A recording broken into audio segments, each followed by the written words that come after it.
Hello all of you, welcome back to my channel. मैं आज आप लोगों के लिए लेकर आ चुकी हूँ एक कलेक्टिव रीडिंग जिसका टॉपिक रहने वाला है what are the current feelings of your person. आपके जो पर्सन है, पार्टनर है, लव इंटरेस्ट है, उनकी करंट फीलिंग्स क्या हैं आपको लेकर हम ये जानेंगे। ये रीडिंग जनरल है, कलेक्टिव है। हो सकता है कि आपकी सिचुएशन के साथ एक्यूरेटली रेजोनेट करे, हो सकता है सिर्फ कुछ % रेजोनेट करे। तो ओपन माइंडेड होकर सुनिएगा और ज़बरदस्ती अपने आप को रीडिंग में फिट इन मत कीजिएगा। और बहुत दिनों से जो रीडिंग्स हैं वो रेगुलर नहीं आ रही थी, थोड़ा सेटअप भी आपको चेंज लग रहा होगा और रीडिंग भी अब मैं कोशिश करूँगी कि रेगुलर आए। ओके। और रीडिंग टाइमलेस है। जब भी आप इस वीडियो तक पहुँचेंगे, जब भी आप इस वीडियो को देख रहे हैं, आपके साथ तभी रेजोनेट करेगा और आपके लव इंटरेस्ट के लिए है ये रीडिंग।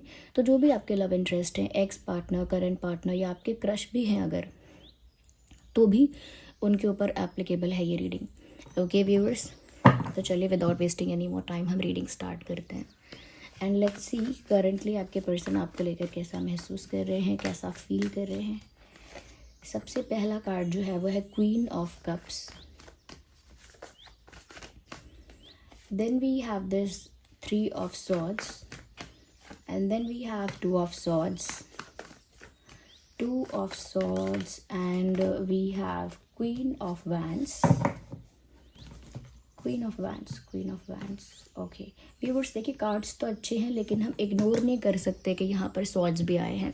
सॉर्ड्स यहाँ पर पेन को भी दर्शा रहे हैं, एक तरह की स्टकनेस को, एक तरह के कन्फ्यूजन को भी दर्शा रहे हैं।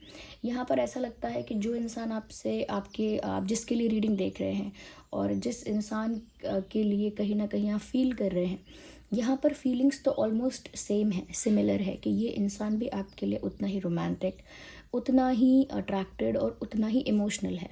करंट एनर्जी की बात हम कर रहे हैं तो करेंटली ये इंसान भी ना उतना ही इमोशनल, उतना ही सीरियस और कहीं ना कहीं उतना ही पैशनेट आपके लिए है जितने कि आप उनके लिए हो। लेकिन यहाँ पर कुछ डिफ़िकल्टीज़ हैं, वो इसी से पता चलता है कि यहाँ पर कोई थर्ड पार्टी प्रॉब्लम है, कोई थर्ड पार्टी इशू है, कोई थर्ड पार्टी इंटरप्शन और इंटरफेरेंस है, क्योंकि यहाँ पर 3 ऑफ सॉर्ड्स का कार्ड आया है। इवन आपके जो पर्सन है जिनके लिए आप ये रीडिंग देख रहे हैं, कहीं ना कहीं वो भी इस थर्ड पार्टी इंटरफेरेंस से खुश नहीं है। कहीं ना कहीं उनको भी ये बॉदर करता है, but they can't help it, क्योंकि यहाँ पर 2 ऑफ सॉर्ड्स का आप कार्ड देख रहे हैं। यहाँ साफ साफ पता चलता है कि कोई इंसान 2 सिचुएशंस के बीच में ना स्टक हो गया है। 2 स्वॉर्ड्स हैं और ये इंसान डिसाइड नहीं कर पा रहा है कि लेफ़्ट जाना है, राइट जाना है, या ऑप्शन 1 चूज़ करना है या ऑप्शन 2 चूज़ करना है, क्योंकि ये इंसान ब्लाइंड फोल्डेड है। इनकी आंखों पे पट्टी बंधी है, कवर्ड है आंखें, तो ये डिसीजन नहीं ले पा रहे हैं। और डिसीजन इसीलिए नहीं ले पा रहे हैं क्योंकि यहाँ पर थर्ड पार्टी इंटरफेरेंस बहुत ज़्यादा है। आप दोनों के बीच में किसी तीसरे का इन्वॉल्वमेंट हुआ है, आप दोनों के बीच में किसी तीसरे का कहीं ना कहीं इंटरफेरेंस हुआ है। उस इंटरफेरेंस की वजह से ये इंसान डिसीजन नहीं ले पा रहे, क्योंकि ये इंटरफेरेंस जैसा भी है प्रेशराइजिंग है, आपके पर्सन पर प्रेशर क्रिएट करता है और उन्हें एक ही सिचुएशन में स्टक करता है, बांध देता है, रिस्ट्रिक्ट कर देता है। इसकी वजह से वो अपने दिल की नहीं सुन पा रहे हैं, क्योंकि यहाँ पर जो क्वीन ऑफ कप्स का कार्ड है वो उनकी करंट फीलिंग्स को दर्शा रहा है। करंटली कहीं ना कहीं वो बहुत ज़्यादा रोमांटिक, बहुत ज़्यादा इमोशनल और बहुत ज़्यादा आपको लेकर सीरियस हो रहे हैं। अंदर ही अंदर सीरियस हो रहे हैं लेकिन हेल्पलेस भी हो रहे हैं, क्योंकि इमोशनली वो आपके साथ अटैच है, अट्रैक्टेड हैं, लेकिन डिसीजन ना ले पाने की वजह से, थर्ड पार्टी की वजह से, डिसीजन ना ले पाने की वजह से कहीं ना कहीं व्यूअर्स जो इनके एक्चुअल इमोशंस हैं वो बाहर नहीं आ रहे हैं। लेकिन इनका जो प्यार है वो साफ साफ पता चल रहा है, क्योंकि क्वीन ऑफ कप्स का कार्ड है। अगर पेज ऑफ कप्स का कार्ड होता तो मैं कहती कि ये इंसान अभी भी इतना सीरियस नहीं है, या अभी भी इस इंसान को उस लेवल का प्यार नहीं है आपसे जिस लेवल का आपको है। लेकिन यहाँ पर जो कार्ड्स दिख रहे हैं, साफ साफ देखकर लगता है कि ये इंसान आपके लिए सीरियस है, पैशनेट है, इमोशनल भी है, और कहीं ना कहीं इनका जो प्यार है आपके लिए वो सच्चा है। एक जेन्युइन लव मैं यहाँ पर देख पा रही हूँ, जेन्युइन टाइप ऑफ फीलिंग है यहाँ पे। यहाँ पर देखिए सिर्फ क्वीन ऑफ कप्स नहीं है, क्वीन ऑफ वैंड्स भी है। इससे पता लगता है व्यूअर्स कि आपके जो पर्सन है कहीं ना कहीं वो ऐसा भी सोचते हैं कि आप बहुत अट्रैक्टिव हो और करेंटली आपकी तरफ बहुत ज़्यादा अट्रैक्ट भी हो रहे हैं।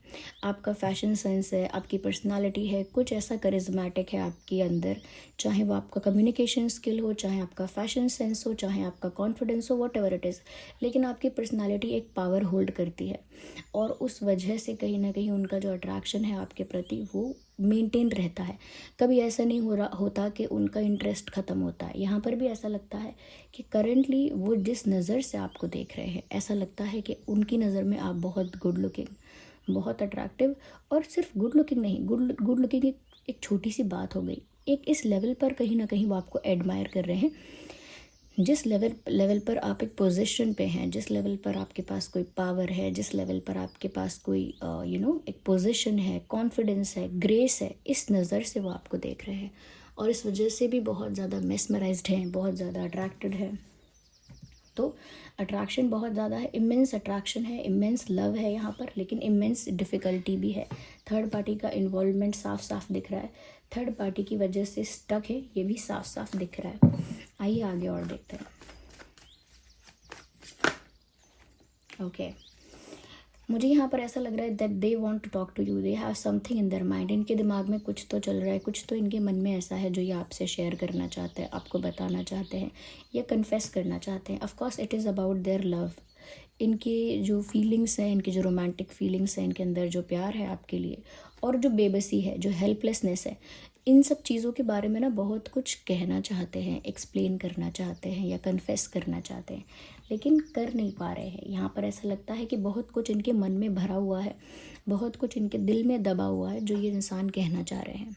Okay, there is a lot to say. Okay, बहुत कुछ ऐसा है जो उन्हें कन्फेस करना है, बहुत कुछ ऐसा है जो उन्हें बताना है।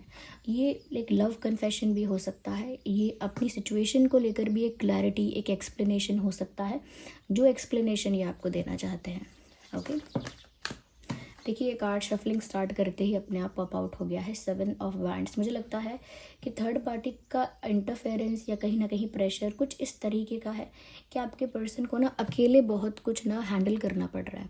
मतलब बहुत सारी चीज़ें यहाँ पर ऐसी हैं, बहुत सारे फैक्टर्स ऐसे हैं जो कलेक्टिवली अटैक कर रहे हैं, जैसे थर्ड पार्टी है वो कुछ इस तरह से प्रेशर क्रिएट करती है कि चारों तरफ से, हर तरफ से आपके पर्सन बंध जाए या प्रेशर में आए या स्टक हो जाए या एक टर्म्स एंड कंडीशंस के अंदर फंस जाए, किसी कॉम्प्रोमाइजिंग सिचुएशन में फंस जाए, कहीं पर कुछ ऐसा हो जाए तो चारों तरफ से अटैक करना, चारों तरफ से ऑब्स्टेकल्स खड़े करना, किसी के करियर में भी इशू करना, किसी की फैमिली का भी इशू करना, किसी की हेल्थ भी ख़राब होना। तो उनकी लाइफ में करंटली ऐसा हो रहा है कि सब तरफ से, चारों तरफ से ना डिफ़िकल्टीज़ आ रही हैं, चारों तरफ से ना एक साथ प्रॉब्लम्स आ रही हैं, और उसमें से ये मेन प्रॉब्लम थर्ड पार्टी है। तो इतना सारा अटैकिंग जब एक साथ हो रहा है, आपके पर्सन को वो अकेले हैंडल करना पड़ रहा है।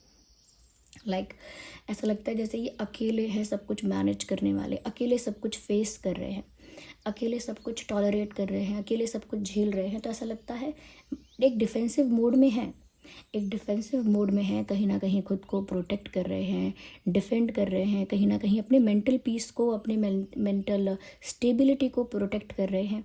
लेकिन यहाँ पर फिर भी ऐसा एक अटैक तो हो रहा है, इनके इमोशंस पर अटैक हो रहा है, इनकी फीलिंग्स पर अटैक हो रहा है, इनके कहीं ना कहीं एक इनका कंफर्ट जोन है उस पर अटैक हो रहा है। तो खुश नहीं है ये, और बहुत कुछ है जो बताना चाहते हैं, लेकिन अकेले बस खुद को डिफेंड करने में अभी लगे हुए हैं।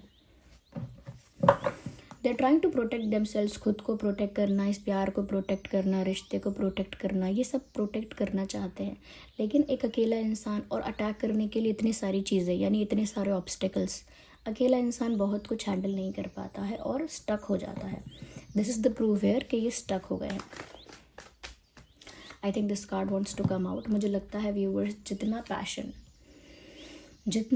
और जितना अट्रैक्शन आपके पर्सन करेंटली फील कर रहे हैं, ऐसा लगता है कि वो तो without wasting any more time वो आपके पास आना चाहते हैं, क्योंकि नाइट ऑफ सॉर्ड्स का कार्ड है। ये बिल्कुल पेशेंस नहीं है इस इंसान में, इस समय कोई पेशेंस नहीं है, वेट करने की एनर्जी नहीं है, पेशेंस रखने की कैपेसिटी नहीं है। बस जल्द से जल्द, क्विकली, फास्ट, जितना फास्ट हो सके ये इंसान आपकी तरफ मूव करना चाहते हैं, आपकी तरफ बढ़ना चाहते हैं, कहीं ना कहीं आप तक पहुंचना चाहते हैं। ऐसा लगता है कि जैसे कोई मैसेज आप तक पहुंचाना चाहते हैं, बात आपसे करना चाहते हैं, या पॉसिबल है कि मिलना चाहते हैं, और ऐसा एक्सपेक्टेड भी है व्यूअर्स। हो सकता है नेक्स्ट वीक में, या कहीं ना कहीं एक दिन में ही, रात तक, शाम तक, सुबह तक, आप जब भी ये रीडिंग देख रहे हैं उसी के आसपास ऐसा लगता है कि ये इंसान आपको बहुत जल्द कोई मैसेज कर सकता है, कोई कॉल कर सकता है, अचानक से कहीं मिल सकता है, अचानक से कोई ऐसी एक्टिविटी कर सकता है जो एक्टिविटी आपका ध्यान खींचेगी, जिस एक्टिविटी की तरफ आपका ध्यान आकर्षित होगा, आपका अटेंशन चला जाएगा वहाँ पर, ऐसा कुछ कर सकता है। और कम्युनिकेशन तो इनकी तरफ से मुझे दिख रहा है, क्योंकि यहाँ पर बहुत सारी बातें इनके मन में हैं जो इन्हें कहनी है, और उसके लिए पेशेंस भी अब नहीं है। एकदम से आकर कुछ बोल सकते हैं, एकदम से कुछ रिवील हो सकता है, एकदम से एंट्री हो सकती है, ऐसा कुछ हो सकता है। यस,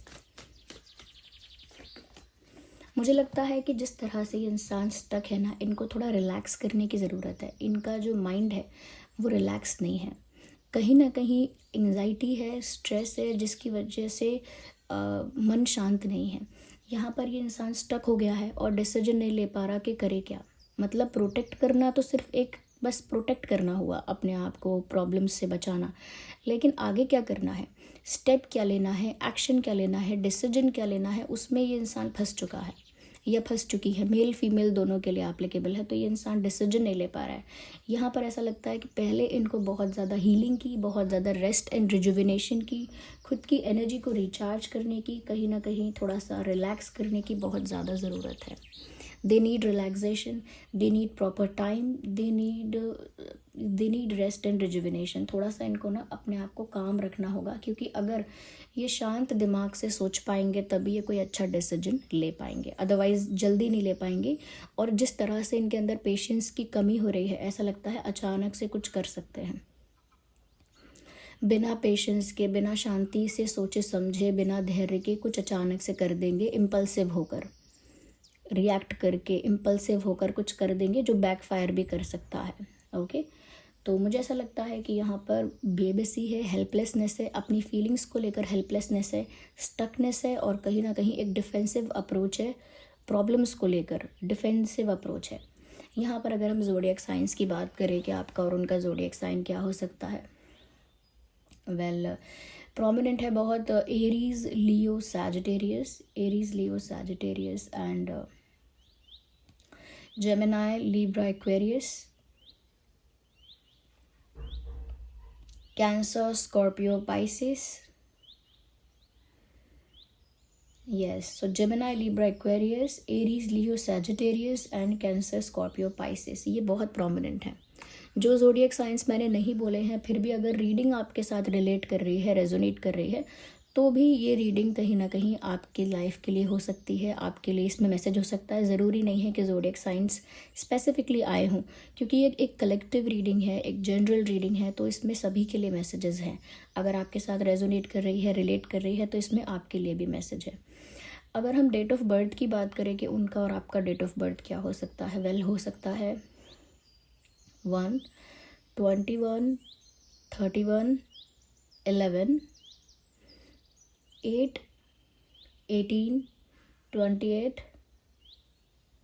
3, 13, 23, 7, 17, 27, 2, 12, 22, 5, 15, 25, 4, 14, 24,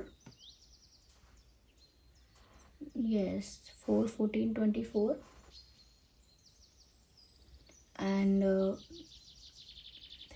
7, 10, सो 10, 20, 30, ये कुछ डेट्स हो सकते हैं जो आपका या उनका बर्थ डेट हो सकता है।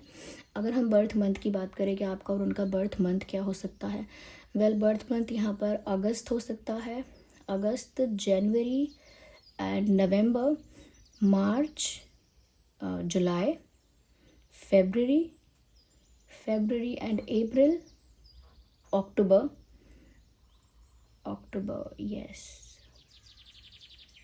अक्टूबर। ये कुछ मंथ हैं जो आपका या उनका बर्थ मंथ हो सकता है। अगर डेट ऑफ बर्थ और बर्थ मंथ जो है वो मैच नहीं करते हैं आपके सिचुएशन से, आप दोनों के लाइफ से, या उनका या आपका डेट ऑफ बर्थ इसमें नहीं आया है, तो भी रीडिंग आपसे रेजोनेट कर सकती है। ओके, क्योंकि ये चैनलिंग की बात है व्यूअर्स, इसमें ये नहीं है कि एक मैसेज अगर चैनल नहीं हुआ आपके अकॉर्डिंग तो फिर रीडिंग आपसे रेजोनेट कर रही है तो फिर वो आपकी नहीं होगी, वो आपकी होगी क्योंकि रीडिंग सभी ज़ोडिएक साइंस के लिए है। ओके, एनर्जी वर्क जो होता है ना, वो रिस्ट्रिक्ट नहीं होता, डेट में, साइंस में रिस्ट्रिक्ट नहीं होता। अगर आपसे रेजोनेट करता है तो डेफिनेटली वो मैसेज आपके लिए ही होता है। ओके, थोड़ा और क्लैरिफाई कर लेते हैं इसको,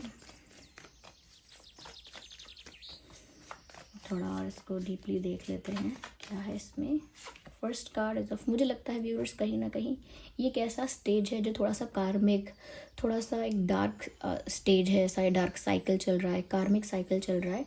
लेकिन मुझे लगता है इस सिचुएशन में ग्रोथ बहुत है, क्योंकि फ्लावरिंग का कार्ड है, फलने फूलने की बात है। ऐसा लगता है कि जिस स्टेज पर ये कनेक्शन है यहाँ से और ग्रो करेगा, एंड नहीं होगा।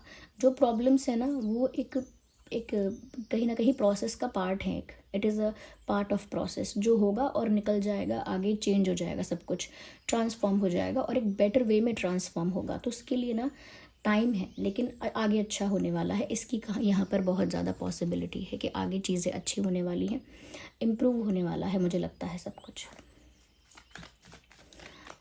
मुझे लगता है कहीं ना कहीं आपके पर्सन चाहे स्टक हैं, लेकिन एक होप, एक उम्मीद उनको भी है कि आगे सब कुछ बेटर होगा। एक सबकॉन्शियसली उनका माइंड, उनकी अंतरात्मा उनको ये बोलती है कि सब कुछ आगे ठीक होगा, या फिर ये उनका फेथ भी हो सकता है। ओके, मुझे यहाँ पर ऐसा लगता है इस इंसान को किसी चीज़ का तो पछतावा है, किसी चीज़ का पछतावा है। मुझे लगता है कि हो सकता है पहले एक राइट टाइम था, राइट अपॉर्चुनिटी थी, उस राइट टाइम को, राइट अपॉर्चुनिटी को आपके पर्सन ने यूज़ नहीं किया कहीं ना कहीं, तब उन्होंने डिनाई किया या बार बार चीज़ों को पोस्टपोन किया, डिले किया, या और भी कुछ ऐसी चीज़ें की जो उस समय नहीं करनी चाहिए थी। और उसका कॉन्सिक्वेंस ये है कि आज वो स्टक है, उसका कॉन्सिक्वेंस ये है कि आज वो एक कॉम्प्रोमाइजिंग सिचुएशन में है। तो यहाँ पर ना कुछ चीज़ों को लेकर पछतावा साफ साफ झलक रहा है। This person is in regret. कुछ तो इन्होंने ऐसा डिसीजन लिया, उस समय इन्होंने सोचा कि ये माइंड गेम खेल रहे हैं, बहुत स्मार्टली प्ले कर रहे हैं, बहुत इंटेलिजेंटली प्ले कर रहे हैं, लेकिन उसका ना बैकफायर हुआ वो चीज़, और कहीं ना कहीं उनके लिए भारी पड़ गया। तो उन्होंने खुद कुछ माइंड गेम खेला था, कुछ प्लान किया था पहले, काफ़ी पहले, और उस सिचुएशन में ये इंसान खुद फंस गया है और अब रिग्रेट कर रहा है या कर रही हैं कि मैंने ऐसा क्यों किया, या मुझसे ऐसा कैसे हुआ। ओके, लेट्स सी और क्या है इसमें।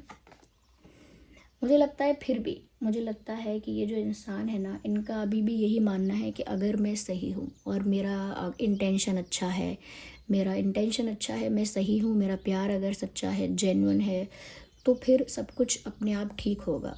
क्योंकि इनको लगता है कि ये अपने मॉरल्स पर, वैल्यूज़ पर, प्रिंसिपल्स पर अगर चलते रहेंगे तो इनके साथ भी कुछ गलत नहीं होगा। तो मुझे लगता है कि इनका फेथ अभी स्ट्रॉन्ग है, चाहे ये स्टक है, चाहे रिग्रेट में है, लेकिन फेथ अभी भी बरकरार है, अच्छा है। मैं यहाँ पर ऐसा देख पा रही हूँ। Just a second viewers.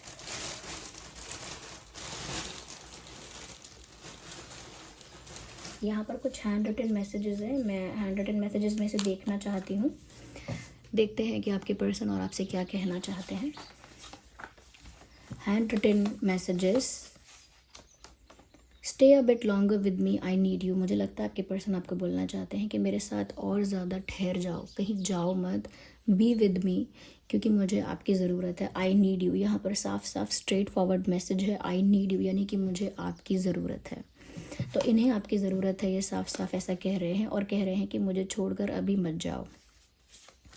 So they are trying to stop you. अगर आप कहीं जा रहे हैं ना, तो ये आपको रोकने की भी कोशिश कर रहे हैं। देखिए फिर से वही message, I hope you can see that, I need you. फिर से वही मैसेज आया है कि मुझे तुम्हारी ज़रूरत है। आई डोंट नो विजिबल है या नहीं, लेकिन आई नीड यू का मैसेज 2 बार आया है। I need you here and I need you here also. तो दोनों बार ऐसा लगता है कि ये इंसान ऐसा कह रहे हैं कि मुझे आपकी ज़रूरत है। आइए और देखते हैं। I don't care about others. तो अब वो ऐसा कह रहे हैं कि दूसरे जो भी कहें, जो भी करें, मुझे उससे कोई फ़र्क नहीं पड़ता। किसी को कितना भी ऑब्स्टिकल्स क्रिएट करना है, कितने भी चैलेंजेस क्रिएट करने हैं, या कितना भी कहीं ना कहीं इंटरफेयर करना है किसी भी तरह से, मुझे इस बात से, दूसरे लोगों से कोई फ़र्क नहीं पड़ता। दूसरे लोग क्या कहते हैं, क्या करते हैं, क्या चाहते हैं, आई रियली डोंट केयर। तो आपको साफ साफ बताना चाहते हैं कि मुझे दूसरों की परवाह नहीं है। एक लास्ट मैसेज और लेते हैं। डोंट प्रेशर मी। मुझे लगता है कि इनके ऊपर प्रेशर है किसी का, जो बात मैंने स्टार्टिंग में कही थी कि प्रेशर की वजह से ये इंसान स्टक है। तो अभी भी ये प्रेशराइज्ड फील कर रहे हैं, और इस वजह से साफ साफ मैसेज आया है डोंट प्रेशर मी, जैसे किसी ने इनको प्रेशर किया हो, इस तरह का मैसेज है। तो व्यूअर सच में प्रेशर में तो है ये, so this was the reading. I hope ये रीडिंग आपके लिए हेल्पफुल और रिलेटेबल रही है।